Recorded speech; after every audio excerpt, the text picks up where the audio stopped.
Hello, ಇವತ್ತು ನಾನು hair oil ಮಾಡ್ತಾ ಇದ್ದೀನಿ. ಅದಕ್ಕೆ ಏನೇನು ಐಟಮ್ಸ್ ತೊಗೊಂಡಿದ್ದೀನಿ ಅಂತ ಹೇಳ್ತೀನಿ. ಮೆಂತ್ಯ ತೊಗೊಂಡಿದ್ದೀನಿ, ಇದು ಅಗಸೆ ಬೀಜ, ಇದು ಕರಿ ಜೀರಿಗೆ, ಇದು ಬ್ಲ್ಯಾಕ್ ಟೀ, ಇದು ನಿಂಬೆಹಣ್ಣಿನ ಬೀಜ, ಒಣಗಿಸಿರೋದು ನಿಂಬೆಹಣ್ಣಿನ ಬೀಜ, ಇದು ಆಮ್ಲ, ಇದು ರೋಸ್ ಎಲೆ, ಕರಿಬೇವು, ದಾಸವಾಳ, ಕೆಂಪು ದಾಸವಾಳ, ಇದು ಬಿಳಿ ದಾಸವಾಳ, ವಿಳೆದೆಲೆ, ಇದು ದಾಸವಾಳದ ಎಲೆ, ತುಳಸಿ, ಸೀಬೆ ಎಲೆ,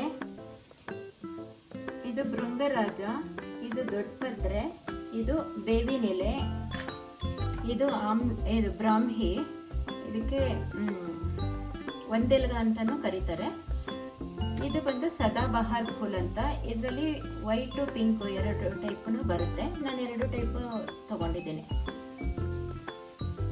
ಇದು ದಾಳಿಂಬೆ ಸಿಪ್ಪೆ, ಈರುಳ್ಳಿ, ಲವಂಗ, ಬೀಟ್ರೂಟ್, ಅಲೋವೆರಾ ಇಷ್ಟು ತಗೊಂಡಿದ್ದೀನಿ. ಇದಕ್ಕೆ ಯಾವ ಎಣ್ಣೆ ಯೂಸ್ ಮಾಡ್ತಾ ಇದ್ದೀನಿ ಅಂದರೆ, ಇದು ಕೊಬ್ಬರಿ ಎಣ್ಣೆ, ಇದು ಹರಳೆಣ್ಣೆ, ಇದು ಬಾದಾಮಿ ಎಣ್ಣೆ, ಇದು ಸಾಸಿವೆ ಎಣ್ಣೆ, ಇದು ಎಳ್ಳೆಣ್ಣೆ. ನಾವು ಬರೀ ಕೊಬ್ಬರಿ ಎಣ್ಣೆನಲ್ಲಿ ಮಾಡೋದಕ್ಕಿಂತ ಈ ಎಣ್ಣೆಗಳನ್ನ ಮಿಕ್ಸ್ ಮಾಡಿದ್ರೆ ತುಂಬ ಹೇರ್ಗೆ ಒಳ್ಳೆಯದು. ಹರಳೆಣ್ಣೆ ಅಂತೂ ತುಂಬಾ ಒಳ್ಳೆಯದು ತಲೆಗೆ ಯೂಸ್ ಮಾಡಲಿಕ್ಕೆ. ಮೊದಲಿನ ಕಾಲದಲ್ಲೆಲ್ಲ ಬರೀ ಹರಳೆಣ್ಣೆನೇ ಯೂಸ್ ಮಾಡ್ತಾಯಿದ್ರು. ಅವ್ರು ಆಗಿನ ಕಾಲದವ್ರದ್ದು ಹೇರ್ಸ್ ಎಲ್ಲ ಎಷ್ಟು ಕಪ್ಪಿರ್ತಾ ಇತ್ತು ಹಳ್ಳಿಯವ್ರದ್ದು ಅಂದರೆ ಅದಕ್ಕೆ ಕಾರಣ ಈ ಹರಳೆಣ್ಣೆನೇ. ಆದರೆ ಇದು ಸ್ವಲ್ಪ ಜಿಡ್ಡಾಗಿರುತ್ತೆ ಅಂದ್ಬಿಟ್ಟು ತುಂಬ ಜನ ಯೂಸ್ ಮಾಡಲ್ಲ. ಆದರೆ ಇದು ಸ್ವಲ್ಪ ಮಿಕ್ಸ್ ಮಾಡಿದ್ರೆ ತುಂಬಾ ಒಳ್ಳೆಯದು. ಪ್ರತಿಯೊಂದು ತೊಳೆದಿದ್ದ ಎಲ್ಲ ಐಟಮ್ಸ್ನು, ಎಲೆಗಳು, ಹೂಗಳು, ಏನೇನು ತೋರಿಸಿದ್ನಲ್ಲ ನಾನು, ಅದೆಲ್ಲನೂ ಇವಾಗ ಚೆನ್ನಾಗಿ ವಾಶ್ ಮಾಡಿದ್ದೆ. ಅದ್ರಲ್ಲಿ ತುಂಬ ಡಸ್ಟ್ ಇತ್ತು ಎಲೆಗಳದ್ದು. ಅದೆಲ್ಲ ಚೆನ್ನಾಗಿ ತೊಳೆದ್ಬಿಟ್ಟು ಒಂದು ಬಟ್ಟೆನಲ್ಲಿ ನಾನು ಒಣಗಿಸಿದ್ದೆ. ಬಿಸಿಲಲ್ಲಿ ಒಣಗಿಸ್ಬಾರ್ದು. ಈ ಥರ ಅದರಲ್ಲಿ ಸ್ವಲ್ಪ ತೇವಾಂಶ ಇರುತ್ತೆ, ಎಣ್ಣೆಗೆ ಹಾಕಿದ್ರೆ ಸಿಡಿಯುತ್ತೆ. ಅದಕ್ಕೆ ಫಸ್ಟು ಇದನ್ನು ಸ್ವಲ್ಪ ಹುರ್ಕೊಳ್ಬೇಕು. ಇದರಲ್ಲಿರೋ ಫುಲ್ಲು ತೇವಾಂಶ ಎಲ್ಲ ಹೋಗಬೇಕು. ಸ್ವಲ್ಪ ಚೆನ್ನಾಗಿ ಇದನ್ನು ಪ್ರತಿಯೊಂದು ಐಟಮ್ನು ಸೇರಿಸಿ ಹೀಗೆ ಹುರಿತಾ ಇದ್ದೀನಿ. ನೋಡಿ, ಹಾಕಿದ ಎಲ್ಲ ಐಟಮ್ಸ್ನ ಹೀಗೆ ಕಡಾಯಿನಲ್ಲಿ ಹುರಿದಿದ್ದೀನಿ. ಇದೆಲ್ಲ ಸ್ವಲ್ಪ ನೀರೆಲ್ಲ ಫುಲ್ ಹಿಂಗಿದೆ. ಎಲ್ಲ ಹೊಡೆದಿದ್ನಲ್ಲ, ಅದೇನಾದರೂ ತೇವಾಂಶ ಇದ್ದರೆ ಎಣ್ಣೆನೂ ಹಾಳಾಗ್ಬಿಡುತ್ತೆ. ಅದಕ್ಕೋಸ್ಕರ ಇದನ್ನು ಹುರ್ಕೊಂಡಿದ್ದೀನಿ. ಇದು ಹುರಿದಿರೋದನ್ನು ಇವಾಗ ಪ್ಲೇಟಲ್ಲಿ ತಗೊಳ್ತೀನಿ.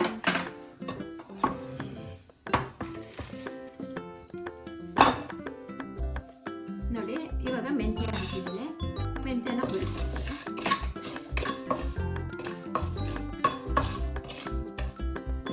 ಇದು ನಿಂಬೆಹಣ್ಣಿಂದು ಬೀಜ.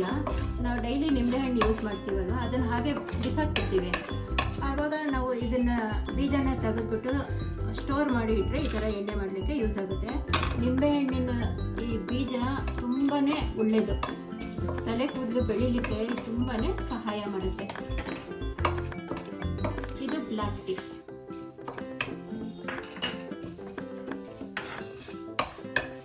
ಇದು ಕರಿ ಜೀರಿಗೆ.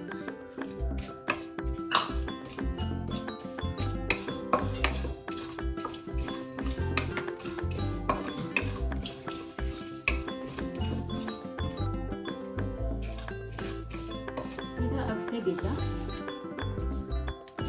ಪ್ರತಿಯೊಂದನ್ನು ಸ್ವಲ್ಪ ಹುರ್ಕೊಳ್ಬೇಕು.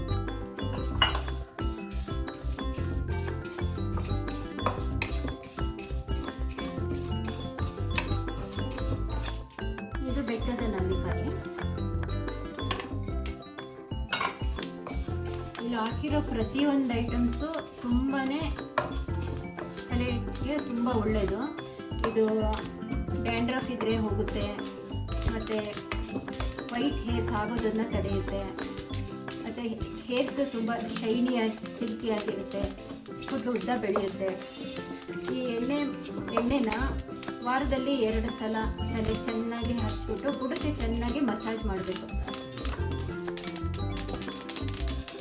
ನೋಡಿ, ಈ ಥರ ಪ್ರತಿಯೊಂದನ್ನು ಹುರ್ಕೊಂಡಿದ್ದೀನಿ.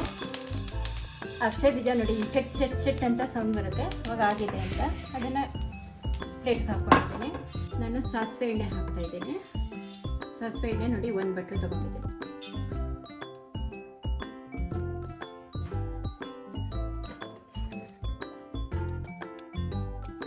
ಇದು ಬಾದಾಮಿ ಎಣ್ಣೆ. ಅದೇ ಬಟ್ಲಲ್ಲಿ ಒಂದು ಬಟ್ಲು ಬಾದಾಮಿ ಎಣ್ಣೆ ಹಾಕಿದ್ದೀನಿ.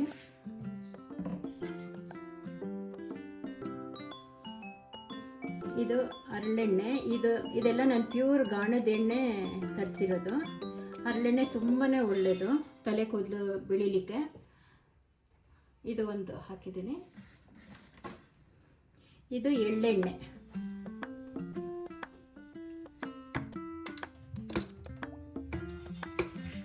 ಇದು ಒಂದು ಬಟ್ಲು ಹಾಕಿದ್ದೀನಿ.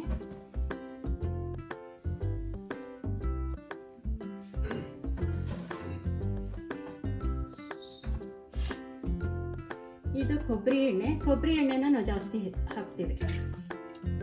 ಎಲ್ಲರೂ ಸಾಮಾನ್ಯ ಕೊಬ್ಬರಿ ಎಣ್ಣೆನಲ್ಲೇ ಮಾಡ್ತಾರೆ, ಆದರೆ ಅದ್ರ ಜೊತೆಗೆ ನಾವು ಈ ರೀತಿ ಎಣ್ಣೆನೂ ಮಿಕ್ಸ್ ಮಾಡೋದ್ರಿಂದ ತುಂಬಾ ಒಳ್ಳೆಯದು.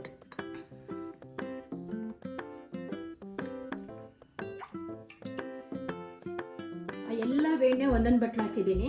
ಕೊಬ್ಬರಿ ಎಣ್ಣೆನ 4 ಬಟ್ಲು ಹಾಕಿದ್ದೀನಿ. ಈ ಎಣ್ಣೆ ಬಿಸಿ ಆದ್ಮೇಲೆ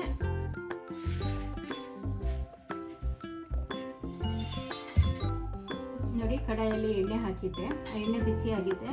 ಇವಾಗ ಕೆಲವೊಂದು ಐಟಮ್ ಹಾಕ್ತಾ ಇದ್ದೀನಿ. ಈರುಳ್ಳಿನ ಉದ್ದ ಹಚ್ಚಿಟ್ಕೊಂಡಿರ್ತೀನಲ್ಲ ಅದನ್ನ ಹಾಕ್ತಾ ಇದ್ದೀನಿ. ಲವಂಗ, ಬೀಟ್ರೂಟು, ದಾಳಿಂಬೆ ಸಿಪ್ಪೆ.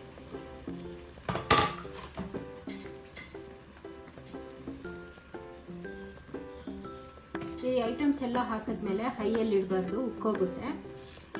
ಪ್ರತಿಯೊಂದು ಎಲೆನೂ ಚೆನ್ನಾಗಿ ತೊಳೆದು ಒಣಗಿಸ್ಕೊಂಡಿದ್ನಲ್ಲ ಅದನ್ನು ಇವಾಗ ಹಾಕ್ತಾ ಇದ್ದೀನಿ. ಇದೆಲ್ಲ ತುಂಬ ಒಳ್ಳೆಯದು. ಈ ಎಲೆಗಳೆಲ್ಲ ಅಲೋವೆರಾ, ತುಳಸಿ, ಬೇವಿನೆಲೆ, ಬೃಂಗರಾಜ, ಮೆಂತ್ಯ ಎಲ್ಲ ಐಟಮ್ಸನ್ನು ಇದೆಲ್ಲ ಇದೆ. ಮತ್ತು ಇದೆಲ್ಲ ಹುರಿದಿದ್ನಲ್ವಾ, ಈ ಎಲ್ಲ ಐಟಮ್ಸನ್ನು ಹಾಕ್ತಾ ಇದ್ದೀನಿ. ಇದು ಚೆನ್ನಾಗಿ ಒಂದು 10 ನಿಮಿಷ ಎಣ್ಣೆಯಲ್ಲಿ ಬೇಯಬೇಕು. ಆವಾಗ ಈ ಥರದ್ದು ಎಲ್ಲ ಅದಕ್ಕೆ ಎಣ್ಣೆಗೆ ಬಿಡುತ್ತೆ. ತುಂಬ ಒಳ್ಳೆಯದು ಇದು ಎಣ್ಣೆ. ಇದೆಲ್ಲ ಫುಲ್ಲು ಚೆನ್ನಾಗಿ ಬೆಂದ ಮೇಲೆ ಸಿಮ್ಮಲ್ಲೇ ಇದು ಮಾಡಬೇಕು. ಚೆನ್ನಾಗಿ ಇದು ಬೇಯಬೇಕು. ನೋಡಿ ಹಿಂಗೆ ಉಗ್ತಾ ಇದೆ. ಅದು ಫುಲ್ ಕಲರೇ ಚೇಂಜ್ ಆಗುತ್ತೆ. ಎಣ್ಣೆಗೆ ನೋಡಿ ಎಣ್ಣೆ ಕಲರೇ ಚೇಂಜ್ ಆಗುತ್ತೆ. ಇದನ್ನು ವಾರದಲ್ಲಿ 2 ಸಲ ತಲೆಗೆ ಹಚ್ಚೋದ್ರಿಂದ ಡ್ಯಾಂಡ್ರಫ್ ಎಲ್ಲ ಹೋಗುತ್ತೆ. ಕೂದಲೆಲ್ಲ ಚೆನ್ನಾಗಿ ಬೆಳೆಯುತ್ತೆ. ಕೂದಲು ಬಿಳಿ ಆಗಲ್ಲ. ಫುಲ್ ಕೂದಲು ಬೆಳ್ಳಗಾದ್ಮೇಲೆ ಇದನ್ನು ಹಚ್ಚಿದ್ರೆ ಕಪ್ಪಾಗುತ್ತೆ ಅನ್ನೋದು ಸುಳ್ಳು. ಆದರೆ ಬಿಳಿ ಆಗದೆ ಇರೋ ಥರ ನಾವು ತಡಿಬೋದು. ಕೂದಲು ಶೈನಿ ಆಗಿರುತ್ತೆ. ಎಷ್ಟು ಫ್ರೆಶ್ನೆಸ್ ಇರುತ್ತೆ ಕೂದಲು. ಇದು ರಾತ್ರಿ ಚೆನ್ನಾಗಿ ಎಣ್ಣೆ ಎತ್ಬಿಟ್ಟು ತಲೆ ಬುಡಕ್ಕೆ ಹಚ್ಬಿಟ್ಟು ನೆಕ್ಸ್ಟ್ ಡೇ ಬೆಳಗ್ಗೆ ತಲೆ ಸ್ನಾನ ಮಾಡಿದ್ರೆ ಕೂದಲು ಎಷ್ಟು ಫ್ರೆಶ್ ಆಗಿರುತ್ತೆ, ಶೈನಿ ಆಗಿರುತ್ತೆ. ಅದರಲ್ಲಿ ಬೇವಿನ ಎಲೆನೂ ಹಾಕಿದ್ದೀವಲ್ಲ, ಅದರಲ್ಲಿ ಏನೇ ಇದ್ರೂ ಅದೆಲ್ಲ ಹೋಗುತ್ತೆ. ನೋಡಿ ನಾವು ಎಣ್ಣೆ ಕುದಿಸಿದ್ವಿ ಅಲ್ಲ, ಎಲ್ಲ ಚೆನ್ನಾಗಿ ಫುಲ್ ಕುದ್ದಿದೆ. ಅದ್ರ ಜೊತೆಗೆ ರಸ ಬಿಟ್ಟಿದೆ ಎಣ್ಣೆ. ಇದೆಲ್ಲ ಹಾಕಿರೋ ಐಟಮ್ಸು ಎಲ್ಲ ಇದಕ್ಕೆ ಎಣ್ಣೆಗೆ ಬಂದಿದೆ. ನೋಡಿ ಎಣ್ಣೆ ಎಷ್ಟು ಕಲರ್ ನೋಡಿ ಎಣ್ಣೆ ಹೇಗಿದೆ.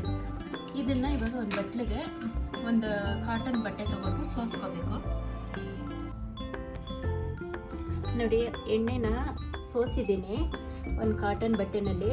ಎಣ್ಣೆ ನೋಡಿ ಕಲರ್ ಹೆಂಗೆ ಬಂದಿದೆ ಅಂತ. ತುಂಬಾ ಇದು ಪ್ಯೂರ್ ಆಗಿದೆ ಎಣ್ಣೆ. ನಮ್ಮ ಹೊರಗಡೆಯಿಂದ ತಂದು ಹಚ್ಚಿದ್ರೆ ಅದೇನು ಕೆಮಿಕಲ್ ಯೂಸ್ ಮಾಡಿರ್ತಾರೆ, ಹೇಗೆ ಮಾಡಿರ್ತಾರೆ ಅಂತ ಗೊತ್ತಾಗೋದಿಲ್ಲ. ನಾವೇ ಮನೆಯಲ್ಲಿ ಮಾಡಿದ್ರೆ ಪ್ಯೂರ್ ಆಗಿರುತ್ತೆ, ಸ್ಯಾಟಿಸ್ಫ್ಯಾಕ್ಷನ್ ಇರುತ್ತೆ. ತುಂಬಾ ಒಳ್ಳೆಯದು ಇದೆ. ನೋಡಿ ಬಟ್ಟೆನಲ್ಲಿ ಸೋಸಿದ ಮೇಲೆ ಇಷ್ಟೊಂದು ಇದು ಬಂದಿದೆ. ಇದನ್ನು ಏನು ವೇಸ್ಟ್ ಮಾಡಬಾರ್ದು. ಇದನ್ನು ಫುಲ್ ಸೋಸಿದ ಮೇಲೆ ಇದು ಫುಲ್ ಜಾರ್ಗೆ ಹಾಕ್ಬಿಟ್ಟು ಇದನ್ನು ನೈಸಾಗಿ ರುಬ್ಬಿಟ್ಟು ಮನೇಲಿರೋ ದಿನ ತಲೆಗೆ ಹಚ್ಬಿಟ್ಟು ಒಂದು 2 ಅವರ್ಸ್ ಬಿಟ್ಟು ಸ್ನಾನ ಮಾಡಿದ್ರೆ ಇದನ್ನು ಏನು ವೇಸ್ಟ್ ಆಗೋದಿಲ್ಲ. ಆಯಿಲ್ ಅಂದರೆ ನಾವು ಬೇಕಂದರೆ ನೈಟ್ ಹಚ್ಕೊಂಡು 1 ಡೇ ಬಿಟ್ಟು ಸ್ನಾನ ಮಾಡ್ಬೋದು. ಇದಾದರೆ ಹಾಗೆ ಮನೇಲಿರೋ ದಿನ ಹಚ್ಕೊಂಡು ಯೂಸ್ ಆಗುತ್ತೆ. ಟ್ರೈ ಮಾಡಿ ನೀವು.